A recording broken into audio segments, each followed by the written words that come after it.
मुंबई विद्यापीठातल्या पेपर तपासणी घोळा प्रकरणी विधान परिषदेत बोलताना शिक्षण मंत्री तावडेंनी 31 जुलैला पेपर तपासणी पूर्ण करू असं सांगितलं। हे अशक्यप्राय आव्हान तावडेंनी स्वीकारलंय। विद्यार्थ्यांचं नुकसान होणार नाही असं जरी तावडे सांगत असले तरी आता वेळ निघून गेली आहे। शिवाय इतक्या कमी वेळात लाखो पेपर कसे तपासले जाणार? जरी तपासले गेले तरी ते किती अचूक पद्धतीने तपासले जातील हाही प्रश्न आहेच। दरम्यान चूक कुठे झाली आणि कुणी केली याची चौकशी 31 जुलै नंतर केली जाणार असल्याचंही तावडेंनी सांगितलंय।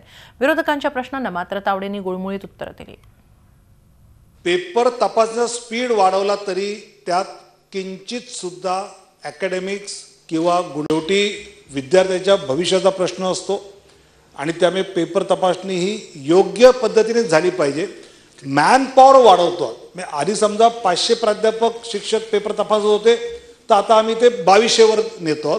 संख्या अधिक त्यातली वाढवतो हे याच्यामध्ये नक्की करतो। पुढची गुणपत्रिका सगळे ते पेपर तपासलेले मार्क येऊन विद्यार्थ्यांपर्यंत वेळेत पोहोचण्यासाठी सुद्धा ॲडिशनल फोर्स आपण आता याच्यामध्ये एकत्र करतो जेणेकरून निकाल पेपर तपासून झाले निकाल तर आला पण गुणपत्रिकाही त्यांना वेळेत हातात मिळेल या पद्धतीची सुद्धा ॲडिशनल मनुष्यबळ आपण देतो।